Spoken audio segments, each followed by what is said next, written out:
Bom dia, boa tarde, boa noite.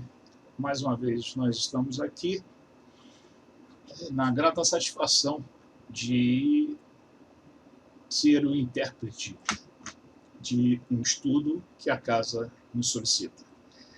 Hoje nós estaremos com o Evangelho segundo o Espiritismo, capítulo 14, Não ponhais a candeia debaixo do alqueire. Vamos iniciar com as palavras do Chico, a nossa página inicial e a nossa prece. Palavras do Chico. Cremos que, em matéria de compreensão e experiência, todos nos assemelhamos aos frutos que o tempo vai amadurecendo a pouco e pouco. A página que nós escolhemos é do livro Caminho, Verdade e Vida, é a última lição do livro Caminho, Verdade e Vida, lição 180. Façamos a nossa luz. Em Mateus, capítulo 5, versículo 16, Jesus diz: Assim resplandeça a vossa luz diante dos homens. E Emmanuel nos interpreta essa frase. Ante a glória dos mundos evolvidos, das esferas sublimes que povoam o universo, o estreito campo em que nos agitamos na crosta planetária é limitado o círculo de ação. Se o problema, no entanto, fosse apenas de espaço, nada teríamos a lamentar. A casa pequena e humilde, iluminada de sol e alegria, é paraíso de felicidade. A angústia de nosso plano procede da sombra. A escuridão invade os caminhos em todas as direções. Trevas que nascem da ignorância, da maldade, da insensatez, envolvendo povos, instituições e pessoas. Nevoeiros que assaltam consciências, raciocínios e sentimentos. Em meio da grande noite, é necessário acendamos nossa luz. Sem isso, é impossível encontrar o caminho da libertação. Sem a irradiação brilhante do nosso próprio ser, não poderemos ser vistos com facilidade pelos mensageiros divinos, que ajudam em nome do Altíssimo, e nem auxiliaremos efetivamente a quem quer que seja. É indispensável organizar o santuário interior e iluminá-lo, a fim de que as trevas não nos dominem. É possível marchar valendo-nos das luzes alheias. Todavia, sem claridade que nos seja própria, padeceremos constante ameaça de queda. Os proprietários das lâmpadas acesas podem afastar-se de nós, convocados pelos montes de elevação que ainda não merecemos. Vale-te, pois, dos luzeiros do caminho, aplica o pavio da boa vontade ao óleo do serviço, da humildade, e acende o teu archote para a jornada.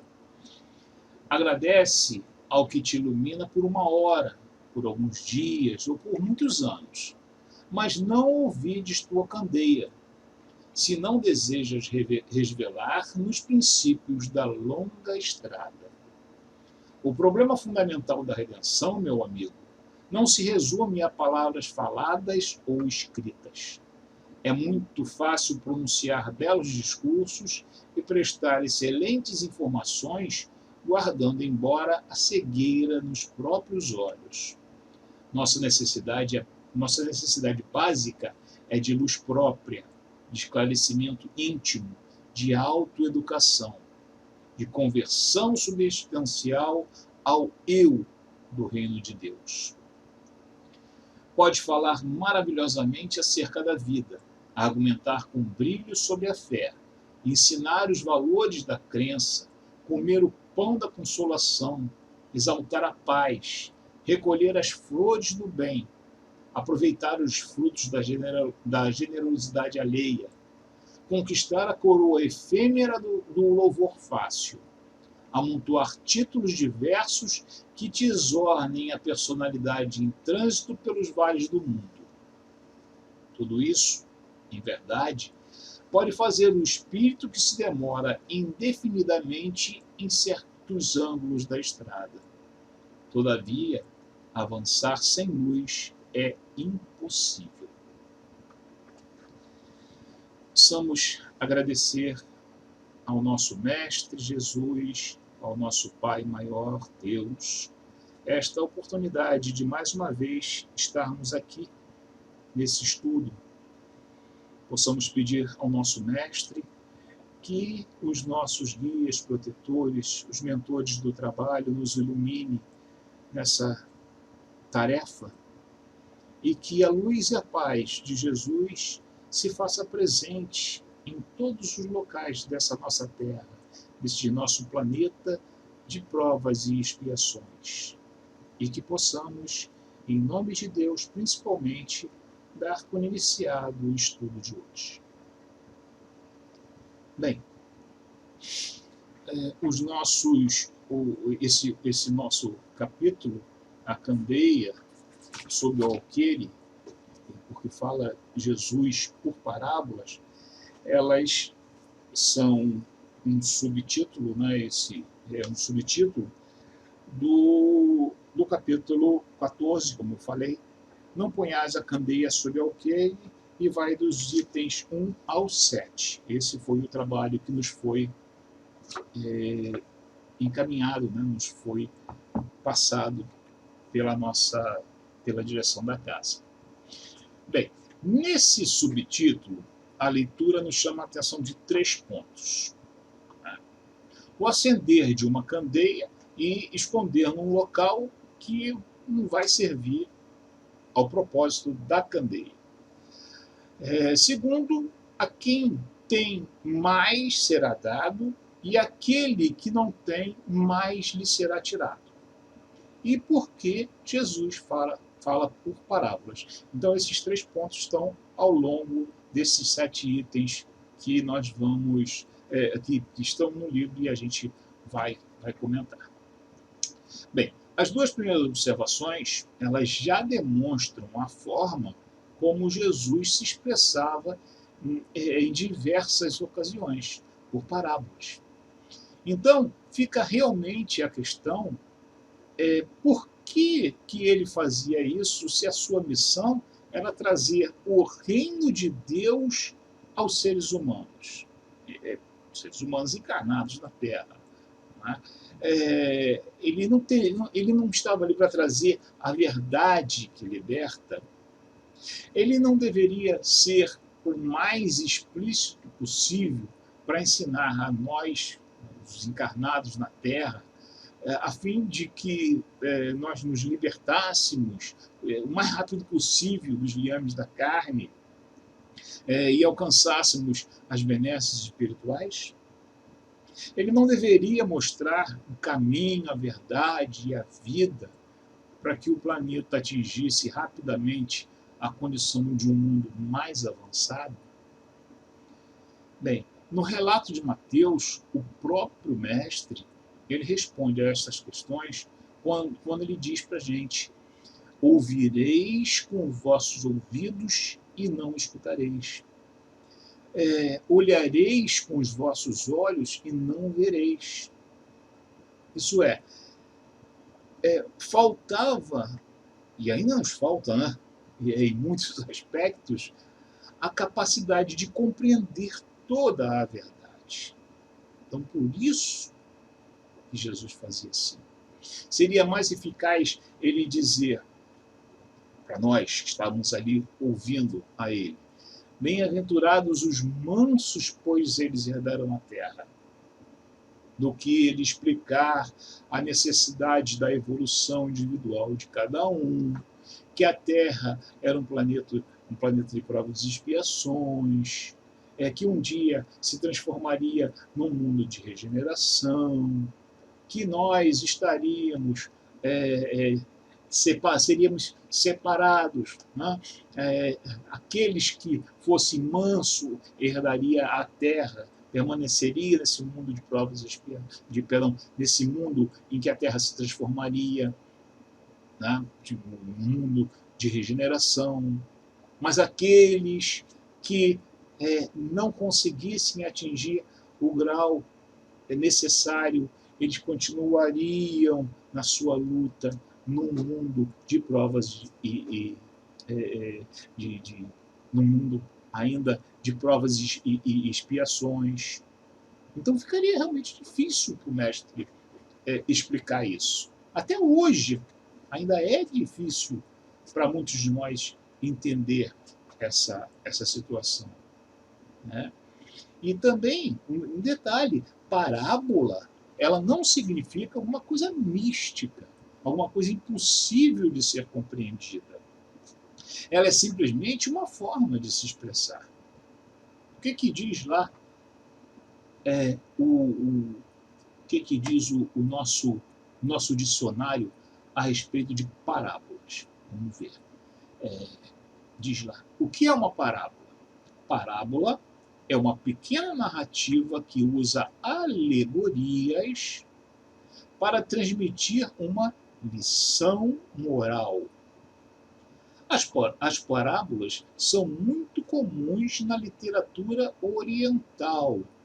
Então, veja bem, a língua, né, o modo de viver, o modo de se expressar, o modo de se comunicar do povo hebreu, né, ali onde Jesus estava pregando, onde ele vivia, né, era exatamente isso. Né? E consistem em histórias que pretendem trazer algum ensinamento de vida. Possuem simbolismo, onde cada elemento da história tem um significado específico. Então, nas parábolas, ela tem determinados pontos que elas vão trazer esse significado. E dessa forma, cada um ia compreender a seu modo, a sua necessidade, e ele se transformaria, como muitos se transformaram. Muitos entenderam, outros não entenderam. Ouviram, né? Melhor, escutaram, mas não ouviram. Olharam, mas não viram. Quando havia necessidade de ser explícito, o mestre Jesus, ele fazia isso.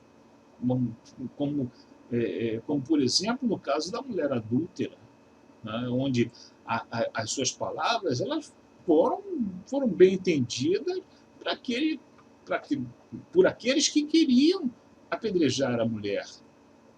Ele falou o quê? Quem não estiver em pecado, que atire a primeira pedra.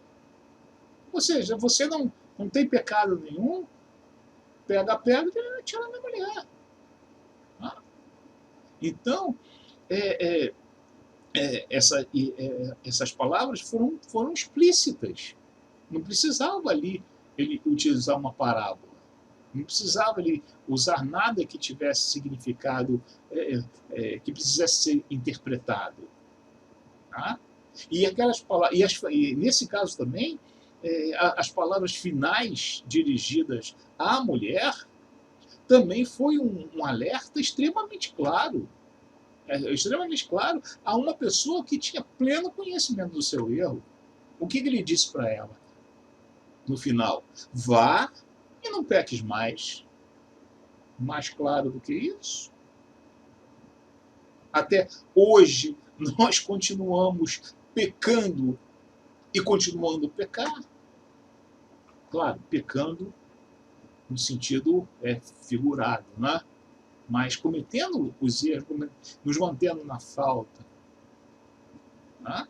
Então, principalmente foi através do exemplo de humildade, de caridade, que Jesus atingiu o objetivo dele.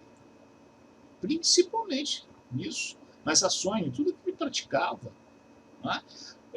Uma das passagens que a gente pode lembrar assim, que mais fortemente traduz essa afirmação foi quando os fariseus, né, tentaram testar Jesus perguntando sobre qual o maior mandamento da lei. Olha a humildade que ele demonstra aí. E a caridade? Olha só, ele fala, amar a Deus sobre todas as coisas, Deus acima de tudo. Tá? Deus acima de tudo. É a humildade de uma criatura, Jesus é uma criatura de Deus, né? Também foi criado, de uma criatura com o Pai. Amar a Deus sobre todas as coisas e ao próximo como a si mesmo. Olha a caridade aí. Olha, não é um exemplo? É um exemplo falado? É um elemento que, expressado por Jesus? Tá? E aí ele resumiu toda a lei de uma forma humilde e caridosa. Né? O Cristo, ele falou por parábolas em muitas ocasiões, porque ele sabia que nem todos podiam, né, nem todos poderiam entender a mensagem na íntegra, como nós dissemos.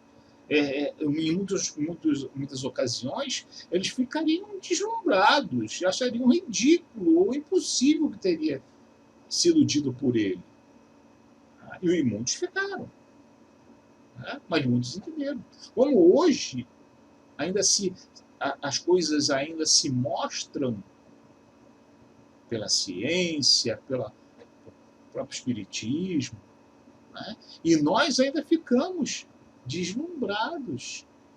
Muitos de nós ficam deslumbrados, até com coisas erradas.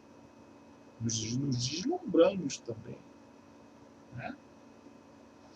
Além disso, como nós falamos, né, esse simbolismo era necessário àqueles que Jesus se dirigiam, porque eles normalmente eram os mais humildes, as pessoas mais humildes, menos letradas, humildes em questão até financeira mesmo, né? Eram os menos letrados, então precisavam realmente falar a linguagem do povo, a linguagem daquele grupo que se reunia, né? O grupo maior, não é o grupo dos apóstolos, dos discípulos ali particularmente, né? Aqueles 12, né? 12, a gente sabe que é um pouquinho mais, mas esse é assunto para outro estudo, né? Então, aqueles 12 ali, né? Então, aquele povo que se reunia ali no monte para ouvi-lo, né? Eram os mais humildes, os menos letrados. Né? Para os discípulos, claro, em particular, quando se reuniam em particular, os ensinos poderiam ser um pouco mais abrangentes, porque eles tinham uma capacidade espiritual maior de compreender. E já vieram para isso, já vieram assim, já vieram preparados, né? Já reencarnaram exatamente para essa tarefa. Né? Aquilo que Jesus ele falou para eles em determinadas ocasiões, nessas reuniões mais íntimas, eles tinham a capacidade de entender. Né? A verdade, ela não foi escondida pelo Cristo. Então, essa pergunta, mas por que ele falou por parábola? Por que ele falava por parábola? Nem sempre. Né? E havia uma necessidade e havia uma lógica. Né? Ele apenas divulgava de acordo com a capacidade de entendimento das pessoas. E por isso que os espíritos, eles nos orientam lá no Evangelho segundo o Espiritismo. Se a gente for lá, a gente vai ver.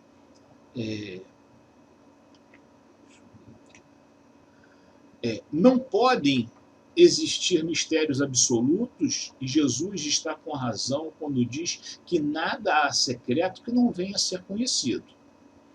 Tudo o que se acha oculto será descoberto um dia, e o que o homem ainda não pode compreender lhe será sucessivamente desvendado em mundos mais adiantados, quando se houver purificado. Aqui na Terra, ele se encontra em pleno nevoeiro. Claro, muitas coisas vão ficar para mais à frente. Muitas coisas serão para o mundo de regeneração. Tá? Agora, isso não quer dizer que nós devemos nos acomodar na nossa ignorância. Não é isso. A busca do conhecimento, ela é necessária. Sempre é possível conhecer um pouco mais do que nós sabíamos antes. A estagnação, ela interrompe todo o processo evolutivo e vai contra a lei natural, vai contra a lei de Deus.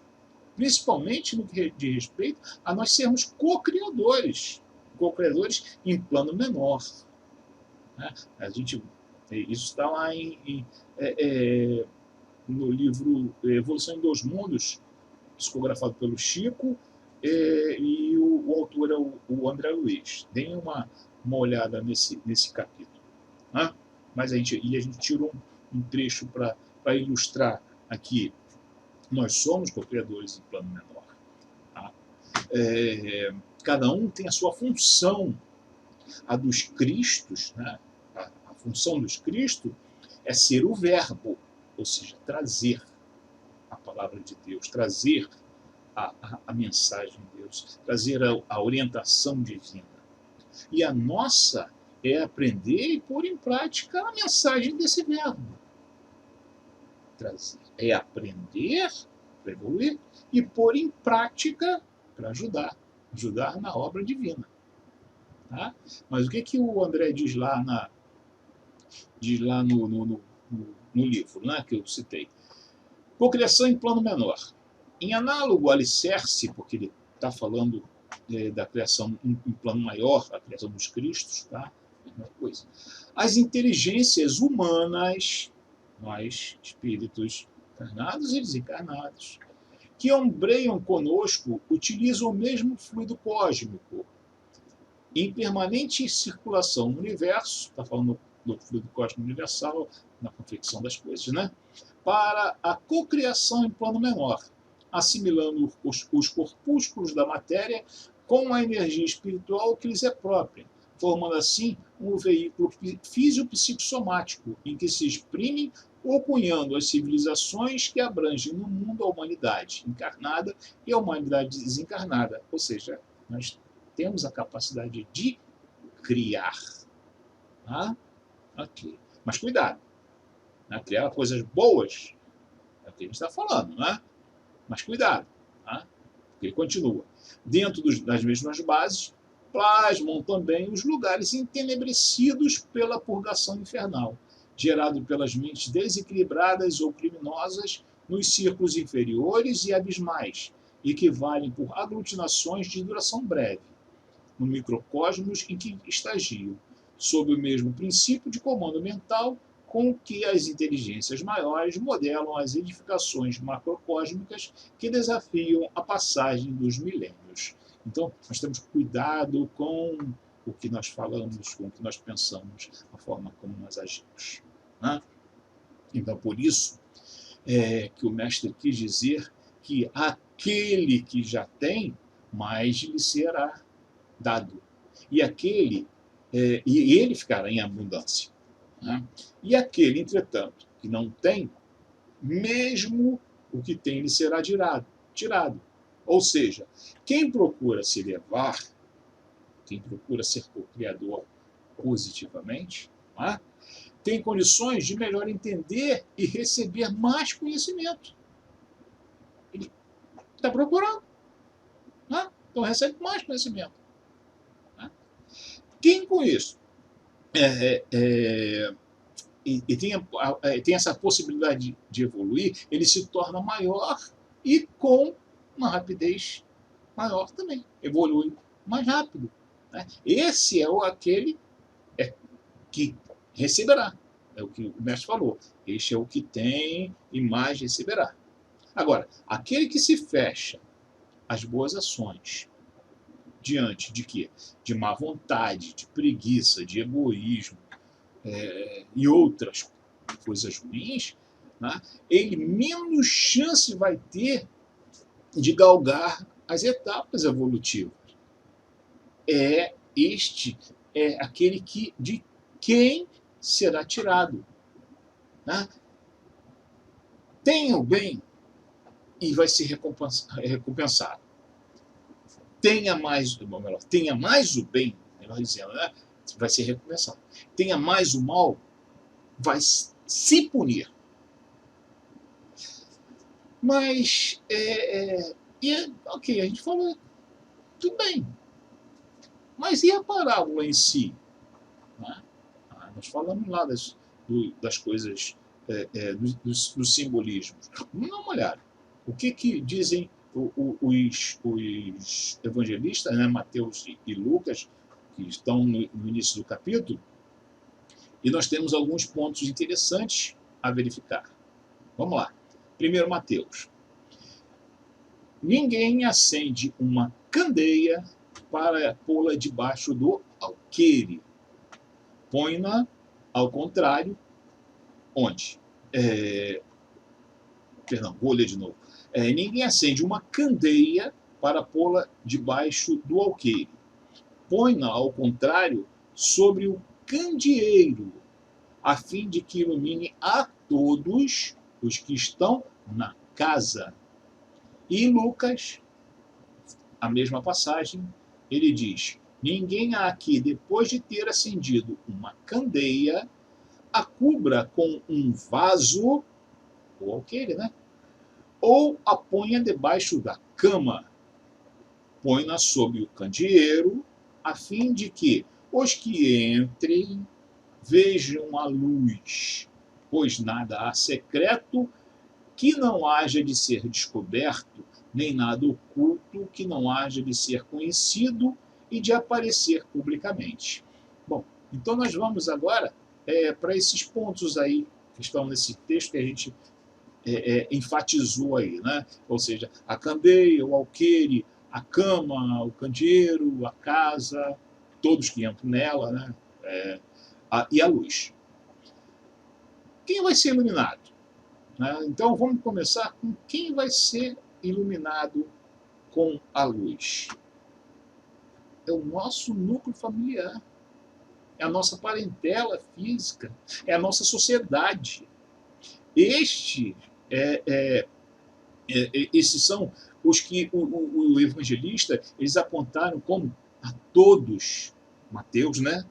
E os que entrem em Lucas. São aqueles que a gente tem a oportunidade de falar, de ensinar, de orientar e principalmente de exemplificar.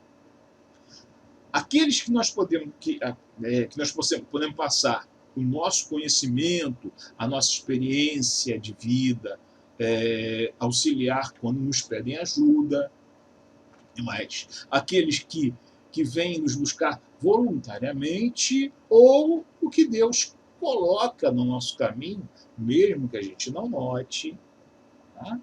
Que acontece, né?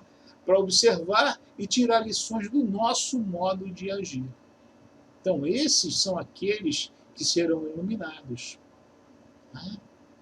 E eles entram onde? Na casa. Eles entram na nossa casa, eles entram em contato conosco de várias formas, né? No nosso lar, na nossa casa, né? Aqui, no nosso lar, na condução, no trabalho, na escola, no templo religioso. Né? Então, de uma forma geral, até a casa pode ser considerada até o mundo que a gente vive.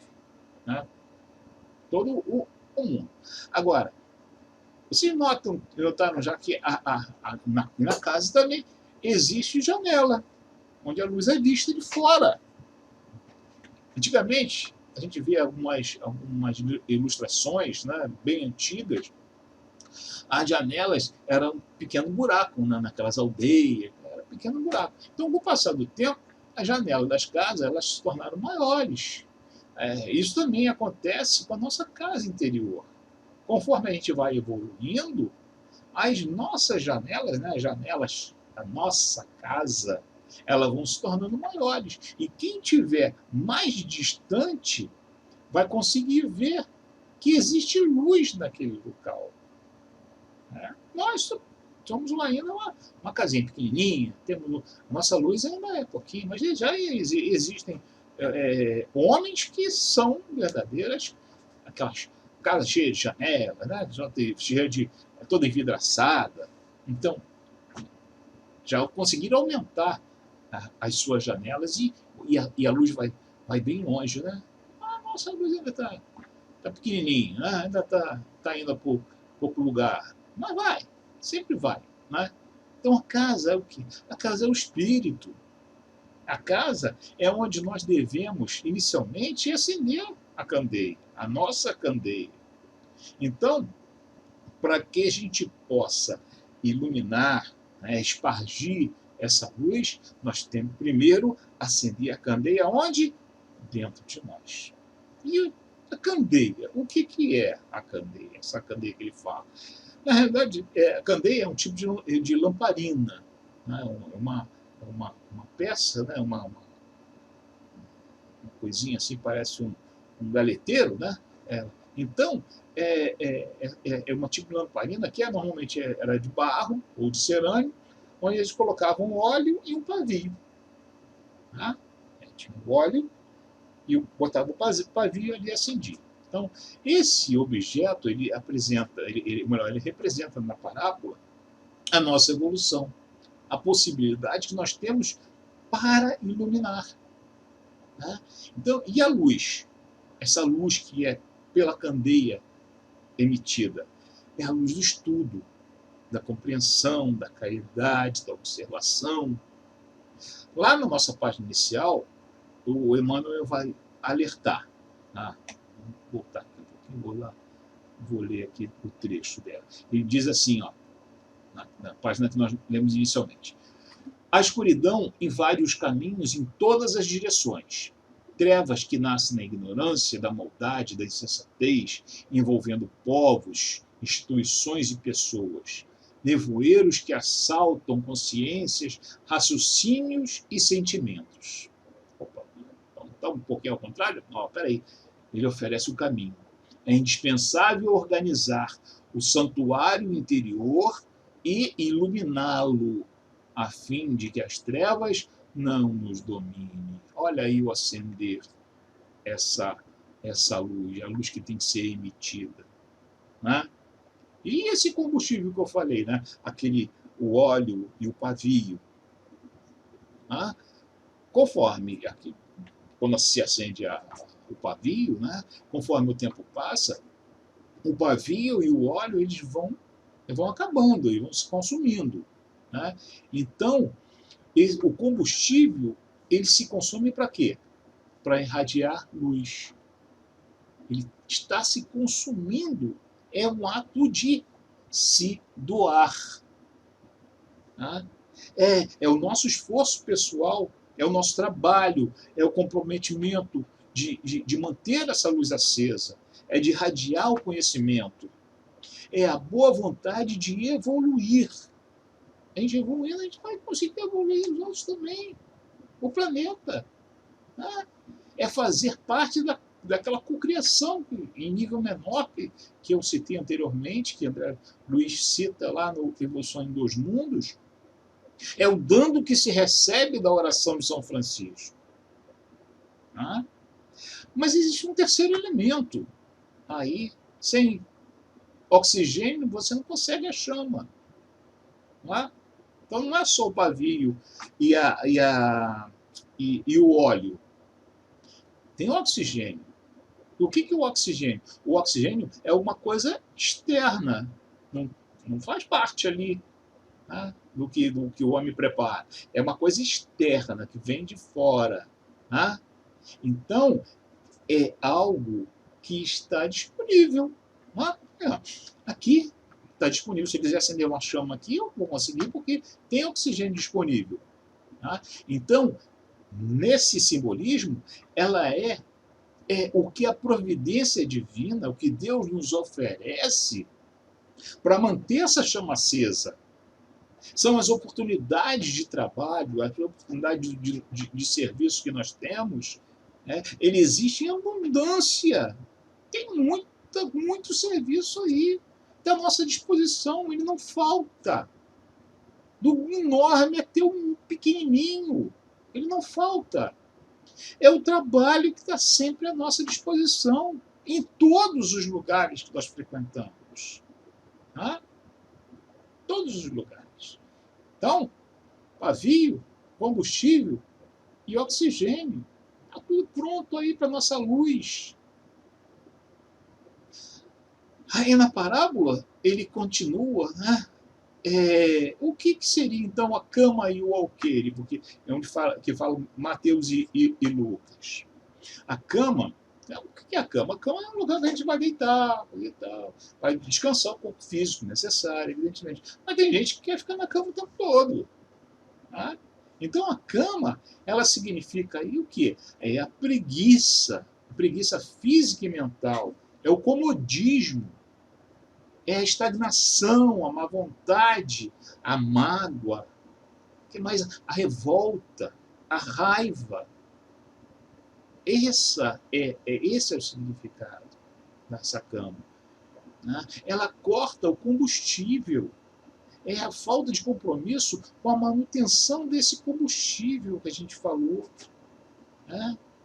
Enquanto a cama corta esse combustível, o que é o alqueire? O alqueire é uma vasilha, é uma cumbuca. Né?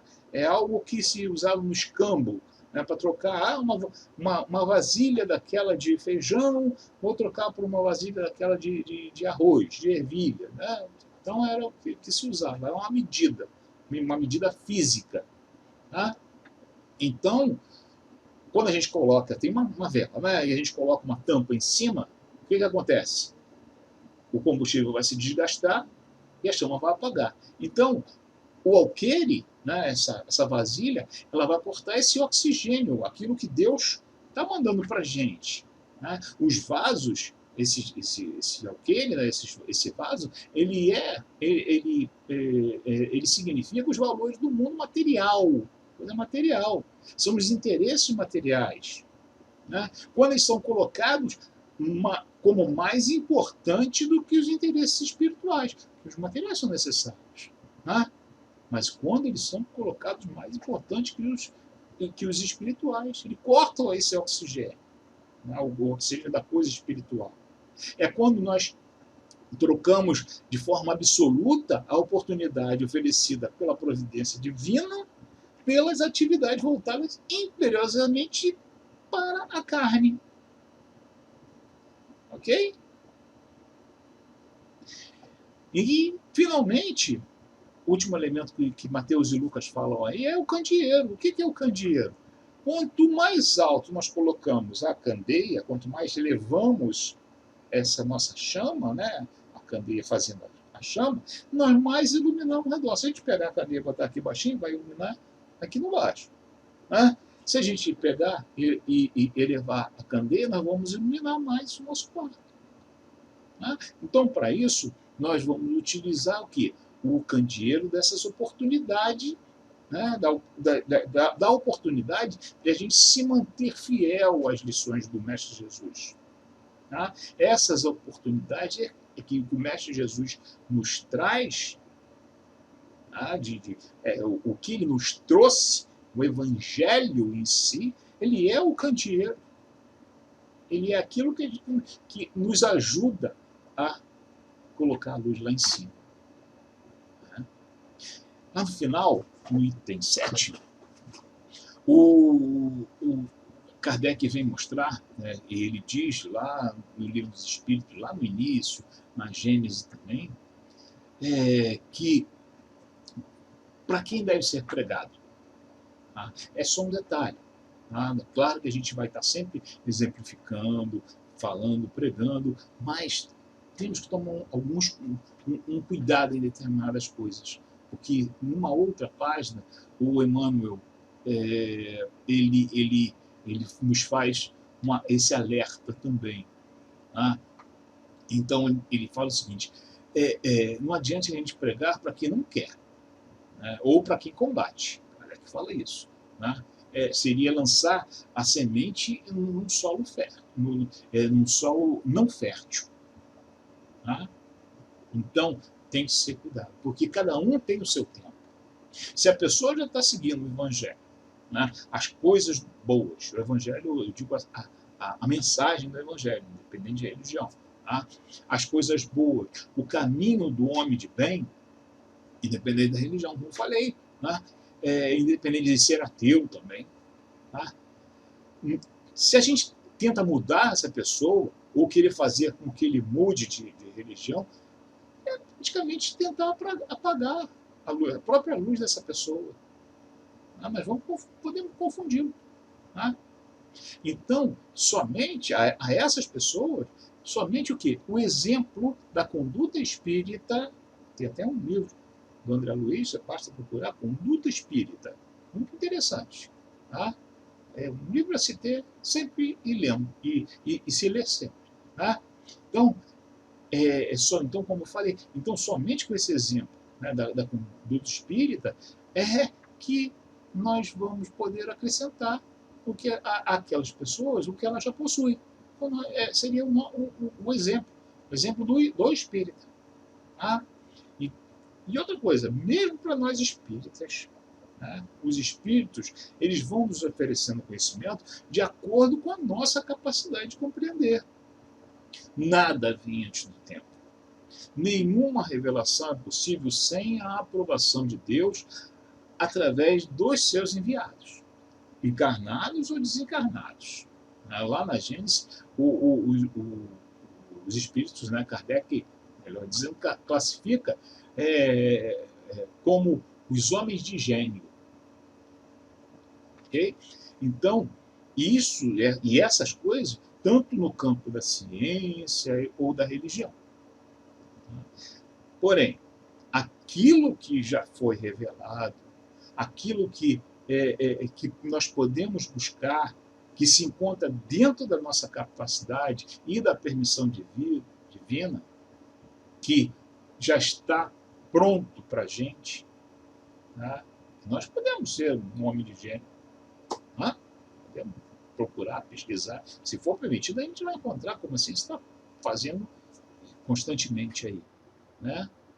Então, para isso, para que a gente possa assumir esse conhecimento, ganhar, melhor dizendo, esse conhecimento, o Espírito de verdade orienta, e é assim que a gente sempre termina. Espíritas, amai-vos. Espíritas, instruí-vos. Então vamos à nossa prece para encerrar o nosso estudo de hoje. Mestre Jesus, irmão querido, pedimos, Senhor, nesse momento que nós encerramos o estudo que nos foi confiado, que ilumines a todos nós, Senhor, para que possamos manter a nossa candeia, a nossa luz acesa. Que essa luz, Senhor, pequena que seja, possa iluminar aos nossos que estão ao nosso redor. E que a tua luz, Senhor, a tua luz divina, a tua luz enorme, forte, possa iluminar a todos nós em humanidade, encarnados e desencarnados. E particularmente, Senhor, nesse momento em que o planeta passa por mais uma provação coletiva.